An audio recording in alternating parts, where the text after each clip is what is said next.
Ça fait un moment qu'on s'était pas vu. Du coup, je suis trop contente d'être là avec toi aujourd'hui. Et je crois que je vais appeler cette vidéo Arrêter de chercher, accepter de trouver. Ça veut dire quoi? Ça veut dire quoi? Arrêter de chercher, parce que je discutais de ça avec une personne que j'accompagne, elle dit oui, non, mais je vais pas passer mon temps à fouiller mon passé. Je dis ah ben non, je suis clairement d'accord avec toi, parce que je pense que si on va par là, on peut tourner en boucle sur pendant 1000 ans en fait. Et c'est pas ça, c'est pas ça l'idée, moi. C'est pas du tout d'aller fouiller tous les endroits qui sont ombragés. Non. Mais c'est d'accepter, quand l'ombre se révèle à moi-même, d'y faire face. Ce qui est quand même complètement différent, parce que je lui expliquais qu'effectivement, j'étais pas pour aller tout nettoyer et aller chercher des contenus qui ne se sont pas révélés à nous-mêmes, mais plutôt d'observer dans l'instant la vie que je mène et voir où sont les ombres qui sont présentes. Et ça, c'est très tangible en fait. Quand tu observes, ben, si professionnellement parlant, tu t'éclates et t'as un boulot qui fait sens, si amicalement parlant, t'as des gens sur qui tu peux compter et que c'est trop chouette, si sentimentalement parlant, t'as avec un compagnon ou une compagne avec laquelle ben, tu te sens bien, et ben, c'est chouette. Si dans les relations familiales, c'est pareil, c'est fluide ou pas. Et ça, c'est vraiment très révélateur d'un état intérieur, tu vois. Si tes relations familiales, elles sont un peu foireuses par le fait qu'à chaque fois, tu te retrouves en famille, t'es déclenché, ton système nerveux qui... Et là, tu capotes. Et ben là, c'est qu'il y a déjà une matière qui est ici présente. Et que ça se voit. Ça se voit parce que ça crée des tensions dans le corps, ça se voit parce que t'es complètement lost, ça se voit parce que t'es complètement en mode je sais pas quoi faire, Et en fait, c'est intéressant d'observer qu'on passe plus son temps à chercher des trucs pour aller mieux que d'accepter d'observer ce qui ne va pas. Ah, ça c'est très important, je crois. C'est très important de réaliser, d'observer, de voir qu'on passe plus de temps à chercher des trucs pour aller mieux à l'extérieur que de faire retour et d'accepter ce qui ne va pas à l'intérieur, dans la réalité matérielle, dans le corps, dans ce qui se goûte pour vous dans certains espaces. On va prendre un exemple, même si là j'en ai pas, je pense que ça va venir de tout seul. Admettons, tu es dans un taf où tu t'éclates pas. C'est un taf que tu as choisi alimentairement parlant.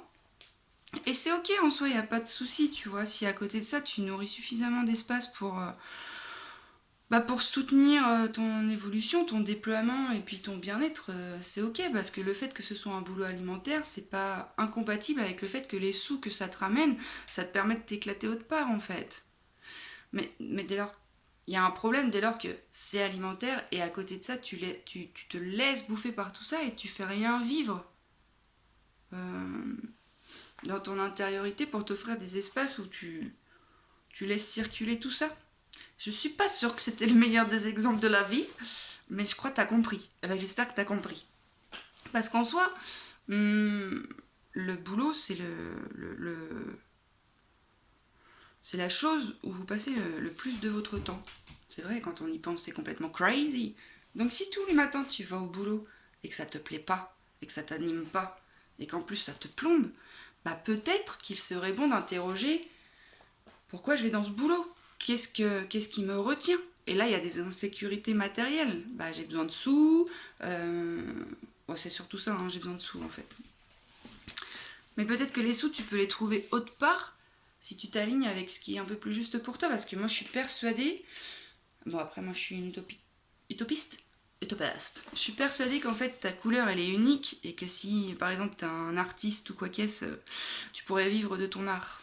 Mais bon, ça c'est ma croyance, mais parce que j'ai expérimenté et j'en suis persuadée en fait que ça marche comme ça.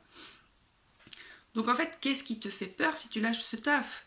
Et là on va se heurter à des croyances limitantes associées à des traumatismes, associées à des espaces en nous qui ne sont pas en lumière, qui ne sont pas vues. Bah ouais, j'ai peur de pas y arriver. Bah ouais, j'ai peur de pas être à la hauteur. Bah ouais, je sais pas comment faire si je me lance là-dedans. Et ça, c'est encore tout autre chose en fait. C'est encore tout autre chose, mais c'est quand même le manque de confiance en soi.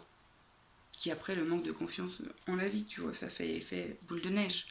Parce que moi, à travers mon parcours, je peux juste témoigner qu'en fait, les moments où j'ai dû tout lâcher parce qu'il n'y avait plus rien qui faisait sens, il y a toujours quelque chose qui est venu me soutenir pour rebondir, quoi, que je n'avais pas pu appréhender avant de lâcher.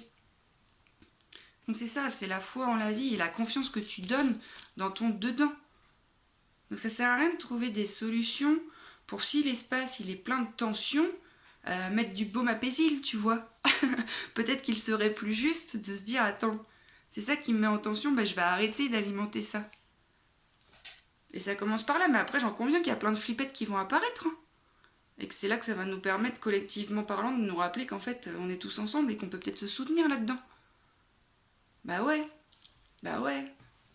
De s'entraider en fait. Mais effectivement, je reviens un peu à ce que je disais au début, si on arrêtait de chercher, on acceptait de trouver, ce serait quand même vachement plus fun si on était en capacité de transmuter tout ce qui nous bloque, qui n'est pas à l'extérieur de nous. Il n'y a personne d'autre que toi qui te dit d'aller à ce boulot-là. Hein. Alors après, tu as peut-être une famille et tout ça derrière, et c'est un peu plus compliqué, mais pour moi, ça reste du même acabit. Donc, c'est accepter de confronter ses peurs. Mais ça ne veut pas dire les intellectualiser ou se dire... C'est accepter de les ressentir dans son corps pour les laisser circuler et regagner un espace qui est plus de notre nature originelle.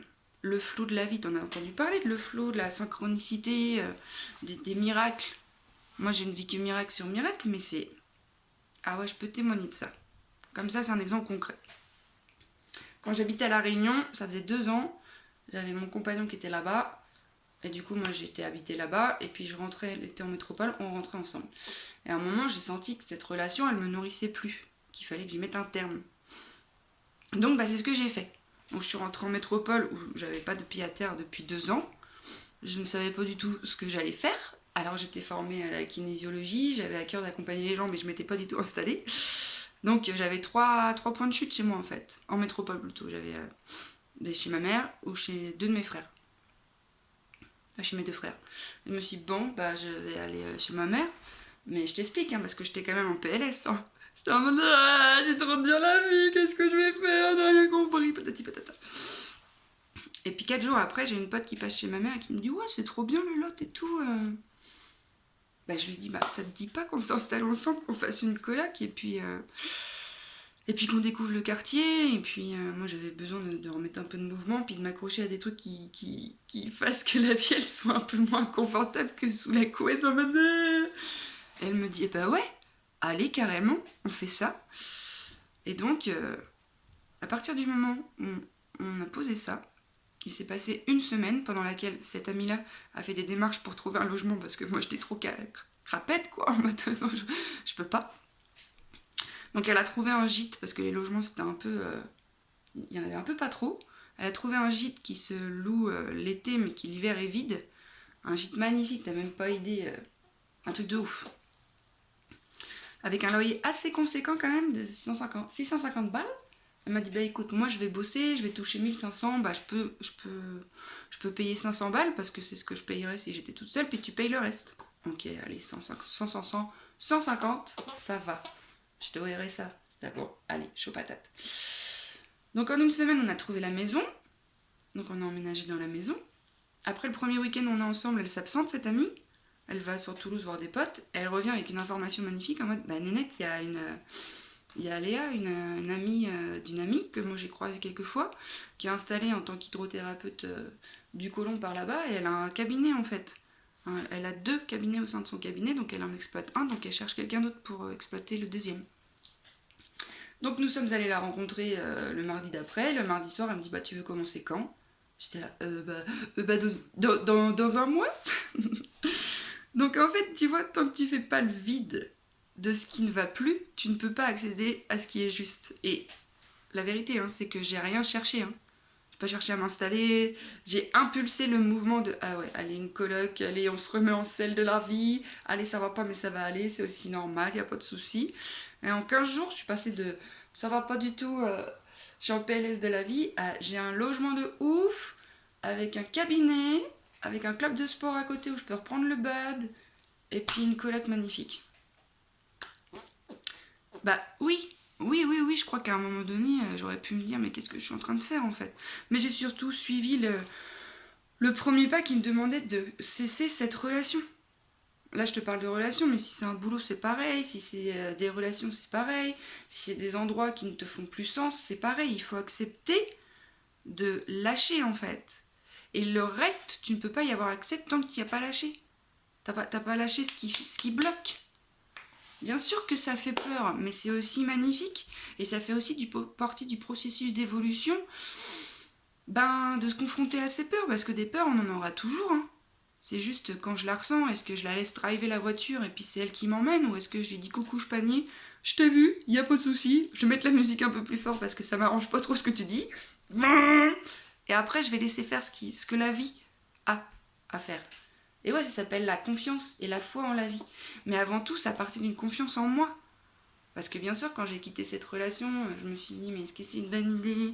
Non, parce que moi, après, j'ai plus de repères, alors qu'on avait quand même des projets, des d'écolieux, de lieux super chouettes qui, moi, m'animent. Donc ça faisait beaucoup de choses à laisser partir. Mais en même temps, ces aspirations, elles sont miennes, je les emmène aussi et je les porte encore aujourd'hui.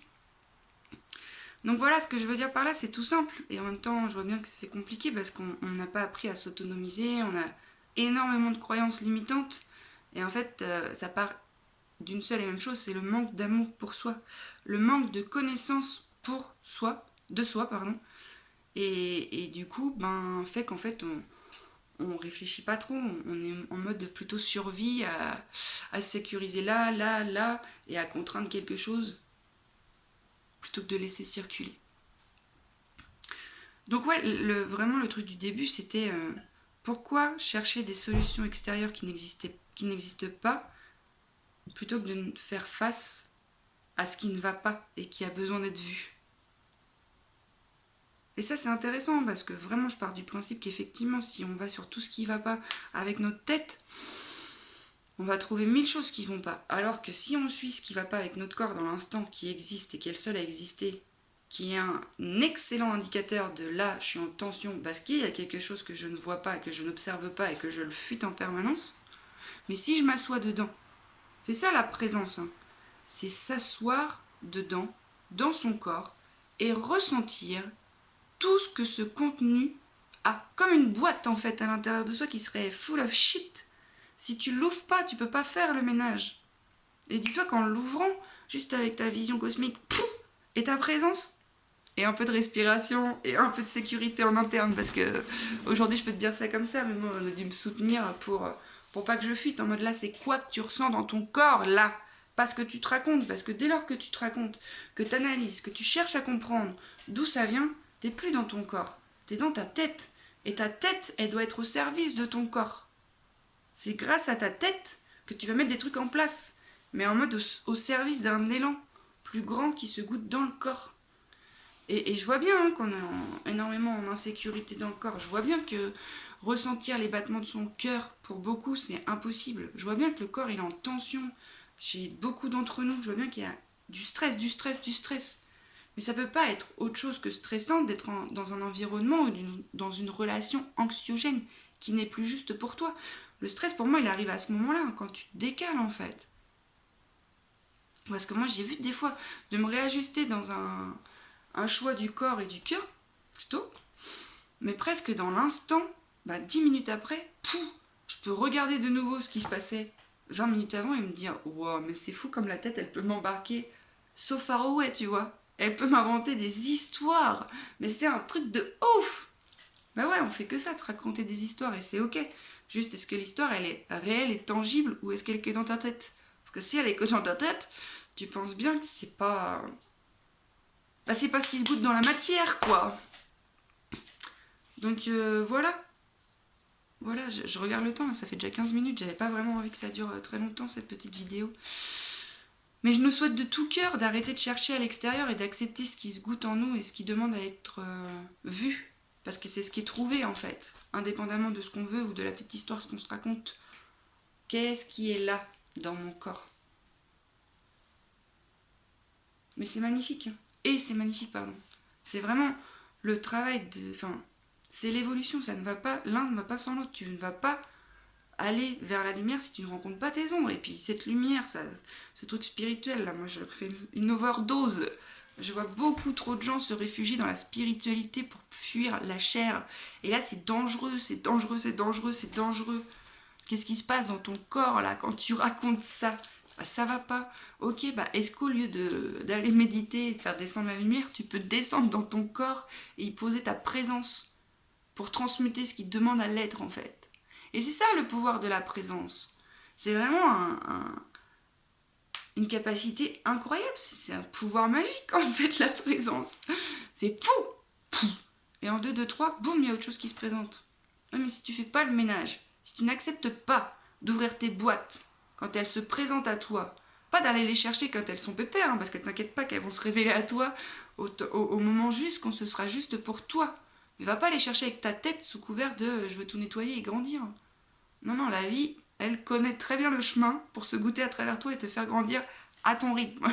À ton rythme qui est juste pour toi.